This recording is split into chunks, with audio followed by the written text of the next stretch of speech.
Hey everybody, welcome to Dad Talk. Today we are at Turning Point USA in Tampa, Florida, and I am sitting here with Dr. Sebastian Gorka. Sebastian, how you doing? Very well, great to be here. Yes, sir. It's such a pleasure to interview you. Melissa's been looking forward to this day. One of my favorite people, guys, right here, Mr. Sebastian Gorka. That's not what you said. You said I was your political crush. He is crush. my political crush. It is on social media. Let's get it on record, okay? He's my political crush. Yes, sir. Sebastian, on this show, we talk a lot about the fatherless issue and what's going on with the breakdown of the nuclear family in the country. And I feel like it's probably one of the number one targets. And if you can break apart the family, if you can take the father out of the home, you can control a nation. And we see the fatherless statistics and what's going on. I'm curious some of your thoughts on that and why this is happening. Why? Well, it's very easy why it's happening. It's because the left had a plan. It's been gestating for 90 years now, and they've implemented it. Why are 80% of the young men in prison from fatherless homes? Because the most essential building block of Judeo-Christian civilization is a functioning family with a man as the father, with a woman as the mother, and that stable environment providing the basis, the foundation for future generations. Look, why is it? My parents, who suffered first under Nazi occupation and then a communist dictatorship, why did dictatorial regimes deliberately atomize families? Why were you encouraged to dime out your relatives to the state, as the FBI says we should do, as of the report they published last week, because of this spurious threat of radical homegrown extremism? Because the left knows the most powerful barrier to their radical agenda is a functioning nuclear family. Why is it that the Black Lives Matter website, now scrubbed, had that line that we must dismantle the classic nuclear family, because they know that is the only way we can win? So, as my great colleague, my great friend Larry Elder, who's now running for the governorship of California, has said, you've got to have a father, you've got to have a mother in the home, you've got to wait until you're married to have children, you've got to finish high school. If those three things are provided in this nation, we are unstoppable as the greatest civilization the world has ever seen. Talking about the African American households, I think we're close to 80% without a father in there. And then you see the agenda that's being pushed with Black Lives Matter and not mentioning the father, getting the father out of the home. You would think they would be screaming the loudest about these nuclear family values. Why do you think that they continue to be silent on this? Look, there's so many factors. First, there is the well-intentioned, unthinking liberal who believes in the Great Society, thinking that throwing more money at the poor in America, at the ghettos, will fix things. And then there are those who actually are the diabolical masterminds behind all of this, who understand if they are to maintain their grip on political power, they have to, as Candace Owens has said, they have to transform the slave plantation of old into the modern political plantation. How do they do that? They inculcate a culture of dependency in the minority population, where you incentivize young women to have children out of wedlock, where it is actually worth more money to them not to get married and to keep on having children with different partners without getting a stable fatherhood model inside that home. So when the left understands that they need, look, let's not beat about the bush. If you look at the demographics for Democrat voters, the left doesn't have babies.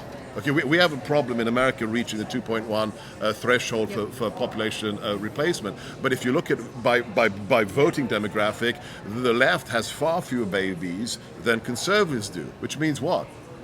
You got to get voters from somewhere. How are you going to do that? Either you're going to inculcate that model of multiple fathers in a broken household, or you're going to do what we've witnessed in the last 5 months on the southern border, which is literally import new potentially amnestied illegal immigrants who they believe, again, with this diabolical, racist, bigoted attitude that if you're from Mexico and you're going to be amnestied in a year's time, you're going to automatically become a member of the Democrat political plantation and vote for, Kamala next year or, in 3 years' time. So it all translates to the existence of true evil in the minds of these people and the need to maintain political power. Those two things, the diabolical, deep plan, and then the very real need for political power together, have created this deadly cocktail.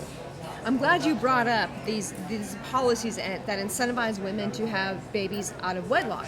So I think one frustrating for us, for those of us who want to keep the nuclear family together, is looking at the governmental policies that incentivize the breakdown, that say, okay, mothers, if you have babies out of wedlock, we'll give you free house, but the daddy can't be here. Yes. You have Title 4D of the Social Security Act that says, all right, states, if you collect child support, which means there's no shared parenting, we're going to pay you for collecting this child support. So I know you are an advisor to President Trump.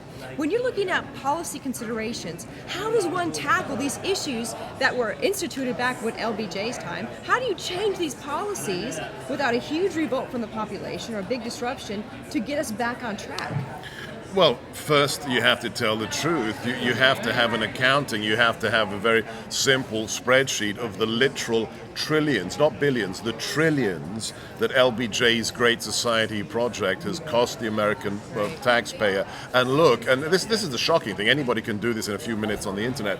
Look at how much we have spent in the Great Society project, and look at the poverty levels when it began and poverty levels today.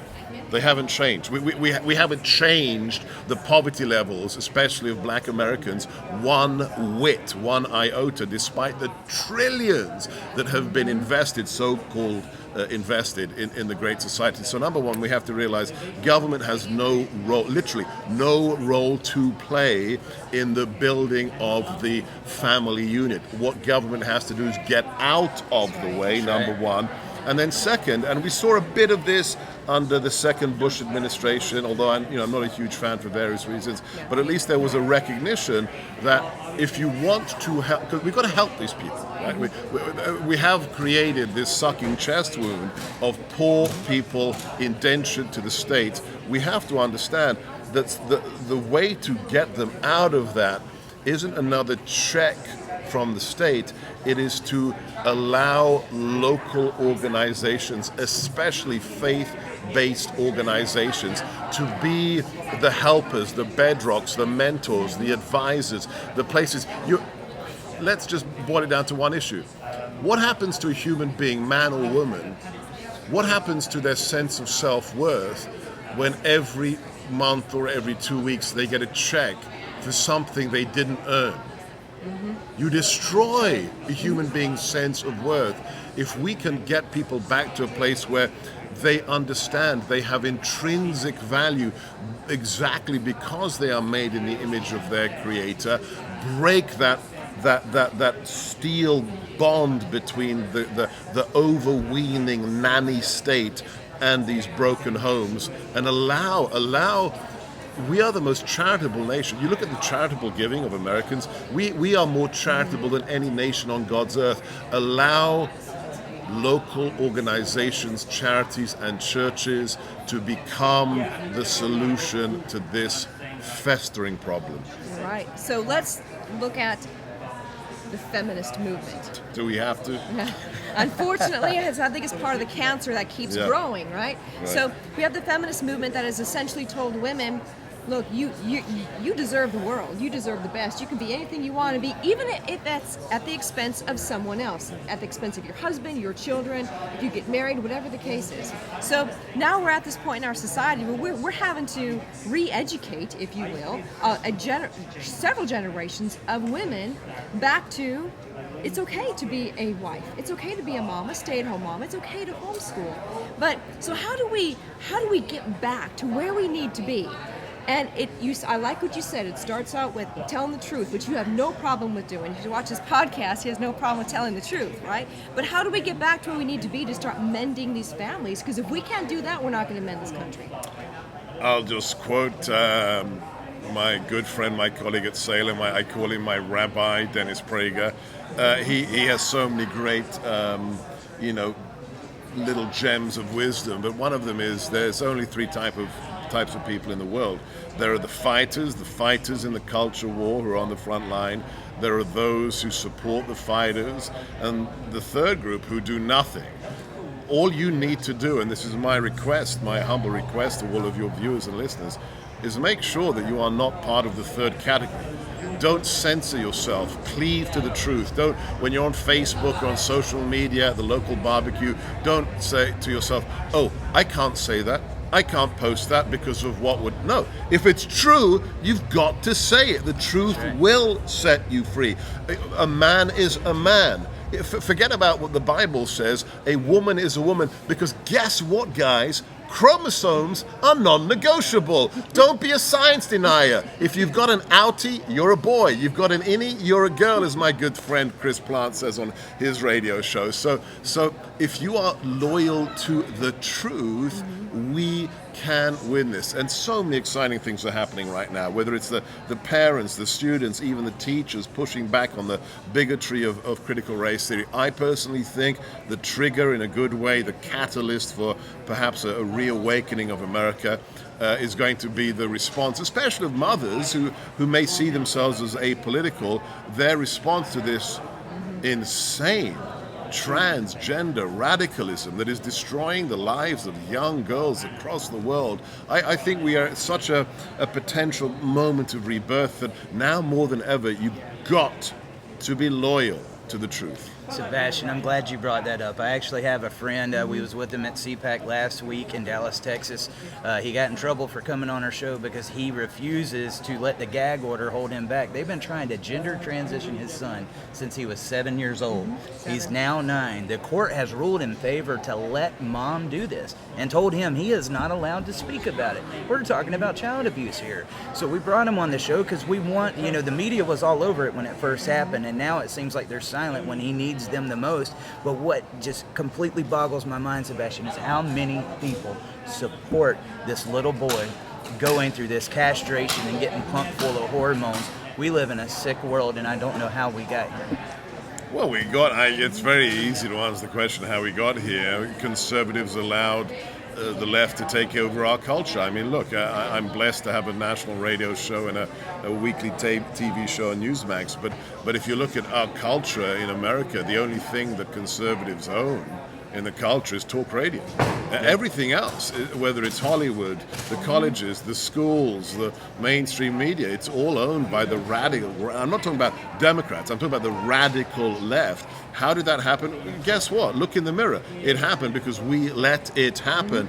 60 years ago, 70 years ago, Hollywood was peopled by patriots.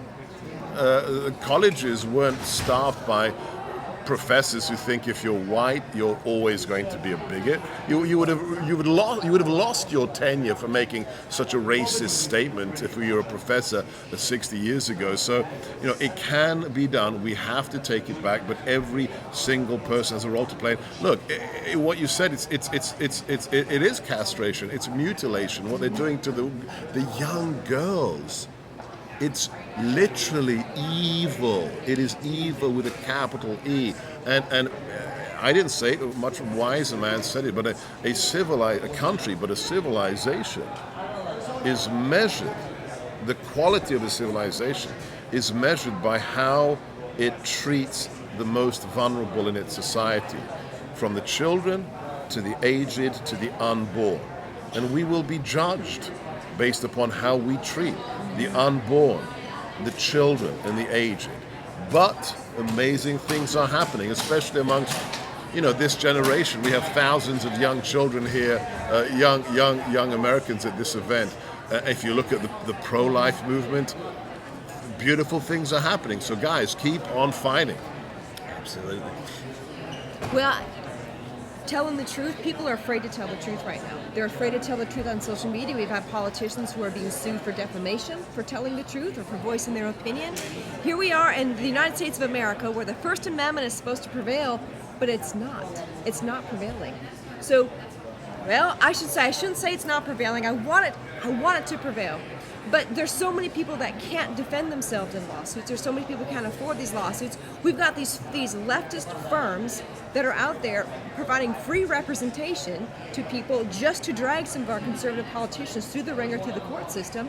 And it seems like, but the frustrating part for me as an attorney is, you go through law school, here's the laws, here's the elements, you prove your case, you can win your case. But now we've got these judicial activists, we politicians in black robes who are now using the law to go after and punish so people who don't have share their conservative views. So people need to tell the truth, but what do you tell those people who are afraid to tell the truth, who are afraid of losing their jobs, who are afraid of getting investigated by the military for extremism? What do we tell them? How was America created? I mean, I'm involved with a certain project now, which has necessitated me rereading the Declaration of Independence. And read that document. It is a truly inspired, incredible document. And just where it states what these men did. This band of founding fathers went up against the greatest empire the world had ever seen. I mean, truly, the sun never set on the British Empire. It was so large. It made the Greek or the Persian Empire look amateurish by comparison. And this band of crazy, colonists went up against it and won. Why? Because they had utter faith in the justness, the righteousness of their cause. They knew what King George had done against them was usurpatory, was a usurpation of our God-given rights. And they say at the end of the document, they say, we pledge our lives, our treasure, and our sacred honor. You're afraid of what, getting fired? Really? Is that the price of America? You're afraid of being ostracized on social media? How is the future of your children and your grandchildren not worth, I'm sorry to say this, you may be getting fired or somebody saying something nasty to you on Twitter or Facebook? Get a sense of perspective. If America is worth it, it's worth it. Period. Sebastian, thank you so much for coming on. This is a show we've been wanting to do for a while. I know you was talking about your radio show. Tell everybody what you've been doing and where they can keep up with you. Right, so we have the national radio show every day for 3 hours. It's called America First. It's on the Salem Network. You can watch it, listen to it on the America First app. You can watch it live on Rumble, the conservative YouTube alternative. I have my Newsmax show every Sunday night, 7 p.m. Eastern and 10 p.m. Eastern. It's called the Gorka Reality Check. And all of it you can find at my website, sebgorka.com. That's SEBGORKA, sebgorka.com. Sebastian, thank you so much. And guys, I mean, if you stay silent on the issues, they're going to remain as is. We've got to get out there. We've got to be tough. We're at the fight for the soul of our nation. I honestly feel like we're under spiritual warfare, and we need our warriors, our troops, if you love this nation, to really get up and speak now more than ever. Your children, your family, the future depends on it. And I'm sure glad we have you on our side, brother. That's why my last book was called The War for America's Soul. There you go. All right, Sebastian. Thank you guys. Much. God bless.